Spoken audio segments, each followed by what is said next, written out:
And likewise, I think industry should challenge itself whether 10% is sufficient. I think we've got to get moving. Welcome back to Michelson Alexander's Hydrogen mini-series, produced in collaboration with the Australian Hydrogen Forum. We're moving through the questions that need to be answered to secure Australia's hydrogen future. And now, in episode 3, it's time to talk about hydrogen in the home. How and when can you expect to have a hydrogen-powered shower or stovetop? The Australian Gas Infrastructure Group has set a bold vision to decarbonise their networks around Australia by 2040. So, how will they do it? On this episode, AGIG CEO Craig Laine will lay out the plan for you, from the blending projects that are already underway to the steps required to scale up. Remember to subscribe to the show wherever you get your podcasts to get all the episodes in the series straight to your feed. Here's Craig. Thanks, James. So my name is Craig Laine. I'm the CEO of Australian Gas Infrastructure Group. We own gas infrastructure across the country. That's gas pipelines, storage facilities and distribution networks. And AGI have set a really bold vision to deliver 100% carbon-free gas to AGIG's networks by 2040. Tell us a little bit about the background to that decision and why you're making that big bold vision to deliver 100% carbon-free gas. It really is around environmental performance. So the gas supply industry for so long has done its job when it comes to the environment. We've always been a better environmental choice for our customers. We've always been cost competitive and we've always been incredibly reliable. Now that's what customers care about. Now speaking to our customers, they want to keep using gas today and they want to be using gas in 15, 20, 30 years time. Now we know that economies are decarbonising. So we're no different. So that vision really is driven by how are we going to decarbonise the gas that we provide to our customers. That's what it's driven by. We're 10% by 2030 and 100% by 2040. Now our board endorsed that vision in June last year. Arguably that isn't ambitious enough. So we are really challenging ourselves as a business as to what can we do, how quickly can we do it, and how we're going to move forward. You say that AGIG is committed to delivering 100% renewable gas by 2025 for customers who want it. What does that mean and what does that look like in practice? There are different ways we can do that. So at the moment, the Commonwealth Government is developing a green gas certification scheme. That is incredibly important because what that means is we can certify that green gas is carbon free or carbon neutral, whatever the case may be. That's important because we can then provide a green gas product to our customers in exactly the same way that the renewable electricity sector can provide a green retail product for electricity customers. That's one way. So we can certify green gas, that's underway, and we can sell a green gas product. The other way is a customer may want its own solution. So just like putting solar on your roof, what is our answer and what is our solution? So we are working with our customers and we're working with stakeholders on what that bespoke carbon-free solution looks like. You obviously operate an immense amount of gas networks across Australia. Can we leverage the existing use of these networks for this transition to hydrogen? I don't think we need to, is my response to that. And well, just to pick up on the can we, absolutely we can. So gas distribution networks, it is a safety-led program where we've replaced the cast iron on the network with polyethylene pipes. Now that is safety driven, but the ancillary benefit of that is that that network can carry hydrogen, 100% hydrogen into the future. So the distribution system can transport 100% hydrogen with little additional cost. So that is a very big positive for our industry. Then you bring into play all the other benefits that the gas system provides. And one of the benefits that I will highlight is the storage capacity.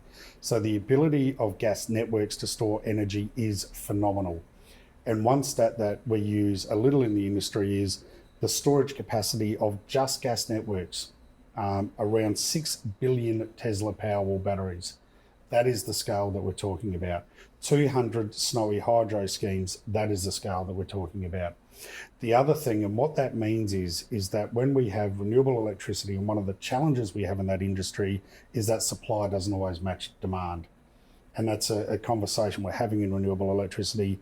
How do you shut it off in the middle of the day when the sun's shining and everybody's at work and the kids are at school? And how do we curtail the wind in the middle of the night when we're all at home sleeping? That is exactly when we want these electrolyzers to fire up. access that low-cost excess renewable electricity, convert it into hydrogen and store it into our networks. So it doesn't matter when you make it. You don't need supply to match demand. You can store it into the networks and you can pull it out when the customer needs it, whether that's for direct use on, for your gas log heater at home, or whether that's putting it back into power electricity through hydrogen generation. So we can do it. There's a lot of benefits in doing it. And I love hydrogen because it brings what is currently two discrete energy delivery systems in an electricity grid and a gas supply system into a single energy supply system. So creating that single energy supply system, are there any challenges to achieving that? I would say the key challenge as I see it is that the renewable gas transition is about 15 years behind the renewable electricity transition. That is the key challenge we have at the moment. And to an extent, that reflects the performance of the gas industry. I said earlier, we've always been a better environmental choice for customers. We've always been incredibly reliable. So just on that reliability point, our customers in Victoria, for example, on average experience a supply outage once every 40 years. It is phenomenal reliability performance, and we've always been cost competitive. So we haven't been a focus of policymakers. So what that means is we focused on electricity and we've been supporting that renewable electricity transition for 15 years. The outcome of that has been that we have been very successful in increasing renewable electricity penetration and coming down the cost curve. Now, the key risk as I see it is if stakeholders, customers, policymakers take a view on where we sit today. So renewable electricity has come down the cost curve and it's still got a way to go, mind you. Hydrogen is at the very start of that journey. So if we're making decisions based purely on cost today, then that's where we might have a problem. I hope that that's not what we're going to do. I hope that's not what policymakers are going to do, and they understand that we need to provide the same support to the renewable gas sector as has been provided to the renewable electricity sector. You spoke before about customers and AGIG customers wanting choice, wanting that reliability. Do you have a understanding of how your customers feel about the cost of decarbonisation? Are they worried that their prices might go up as we transition to hydrogen or as we decarbonise the network?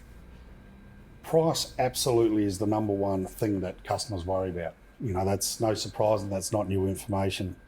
When we talk to our customers say, we want you to decarbonise gas supply and we expect that you're going to decarbonise gas supply. When we test them to say this will cost you more money, are you still willing for us to do that? We are getting very high levels of support. Customers understand that this transition will cost a little more. The role of governments and the role of our business is to provide the framework to bring us down the cost curve as soon as possible. And we are seeing very, very encouraging results already. I'd say this industry is yet to get off the ground. But when we look at Hydrogen Park South Australia and the capital cost of that facility versus the capital cost of Hydrogen Park Murray Valley, they have already halved in the space of 2 years. We are flying down the cost curve. Just taking you back to the target. So you got the 2040 target and then the 2030 blending target. What's the critical next steps do you see to sort of reaching these targets? We've got to keep doing what we're doing. So the critical next steps, Hydrogen Park South Australia, a leading project, 1.25 megawatts, is still the largest electrolyser in Australia. I used to like saying that 2 years ago, but I don't like saying it today, I've got to say. Hydrogen Park Murray Valley takes the next logical step. It takes the next logical step because we go from 1.25 megawatts to 10 megawatts. So that's an 8-fold increase in scale. And that's important when we talk about coming down the cost curve. And like I said, we've already halved the costs, the capital costs of producing hydrogen at that plant. The next step is we need to up the scale even further.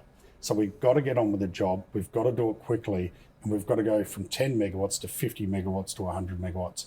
Again, exactly the same way that the renewable electricity moved forward is exactly the same way the renewable gas sector needs to move forward. AGIG have been leading the way with the hydrogen parks and the hydrogen projects, some of which you've just mentioned and that you also spoke about in your keynote at the Australian Hydrogen Forum. Are there some key lessons that have already come through in those projects, those hydrogen projects that you've started to run across the country? Absolutely. Absolutely. These projects are important. We're delivering in South Australia through Hydrogen Park, South Australia. We're delivering in Queensland through Hydrogen Park, Gladstone.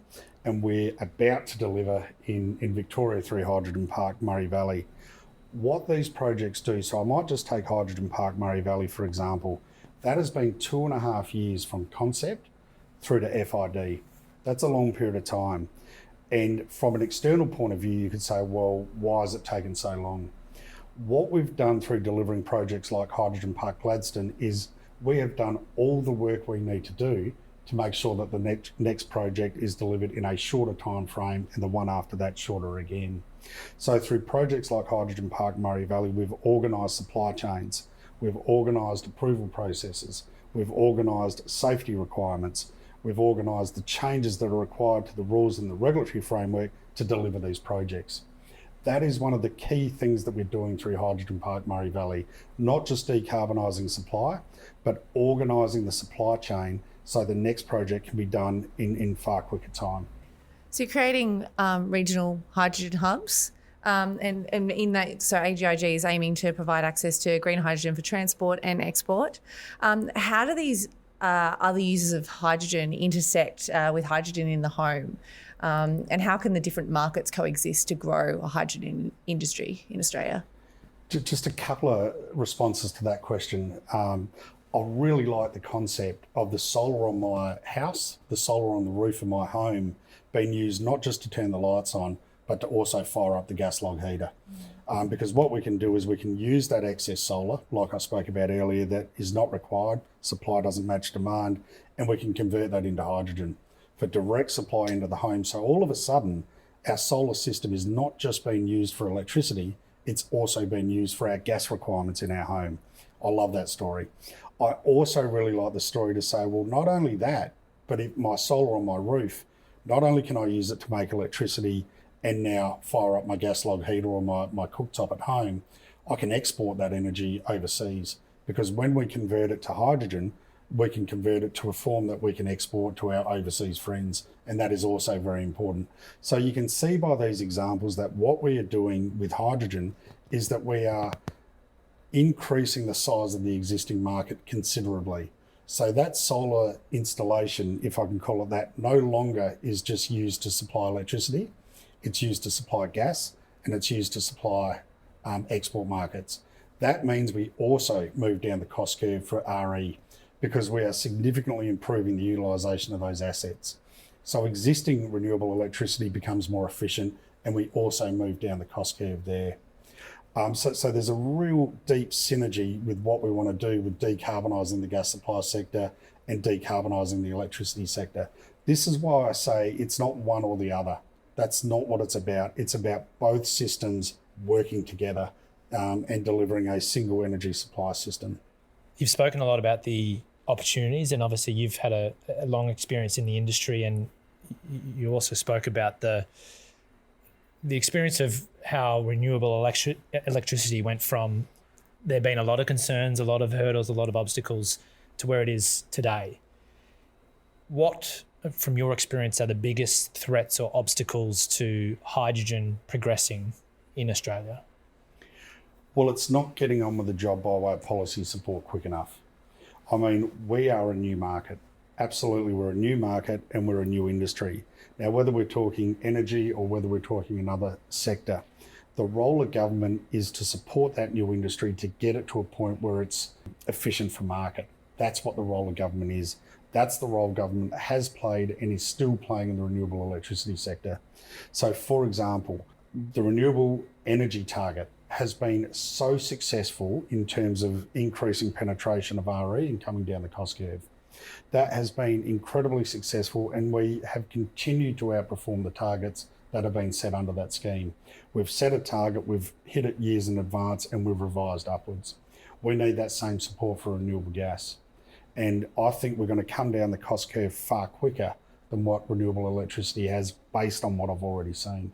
You mentioned earlier about the solar panels on someone's roof being used, to create a market externally. How would you rank the public's understanding of hydrogen and its benefits and the role that hydrogen can play? And what are you doing as an organisation to better communicate the benefits of hydrogen? And just as a quick aside, what do you think industry more broadly and government maybe could do to explain the benefits to customers? I think that is a really good question. It's a really good question. And quite often when we have these conversations, we forget about the customer. This is all about the customer and maintaining customer choice. Now, as a business, we've got over 2 million customers across the country, and we get out and we talk to our customers about a range of issues. One of those issues is our low carbon transition, and I mentioned that earlier. We've done some work that shows around about 10% of our customers know hydrogen, have heard of hydrogen and understand it.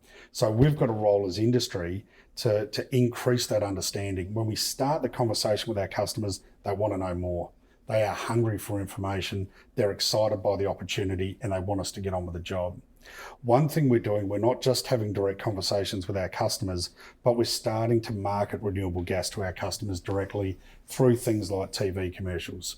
So we've just started to up the level of awareness across the community. So we're building in renewable gas messaging into all of our advertising going forward. And I think that's incredibly important by way of hitting good customer reach. At the Australian Hydrogen Forum, we've heard from a number of the state government ministers who are responsible for hydrogen or energy or the environment. Interestingly, each of them say that their state is the best positioned, the best position for hydrogen and the best one to invest in. And they all say that they're going to be the hydrogen superpower or the hydrogen leader. AGIG, on the other hand, have invested a lot in hydrogen and in building the trial projects across Australia. From your perspective, what can states and state governments do to actually be the most attractive state for investment in this space? It probably comes down to the point that I've made earlier. It's a new market, it's high up the cost curve, so we need to support industry coming down the cost curve. So it's the state government that understands that challenge and puts the right framework and the right incentives in place to allow that transition to take place.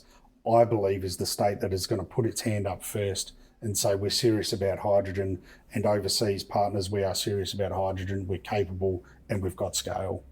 I see a lot of positive moves across Australia by different jurisdictions, but we just now need to get on with the job. It's as simple as that. The New South Wales fuel scheme, 8 PJ of hydrogen or renewable gas, I think it is by 2030, is exactly the type of policy that we need in Australia.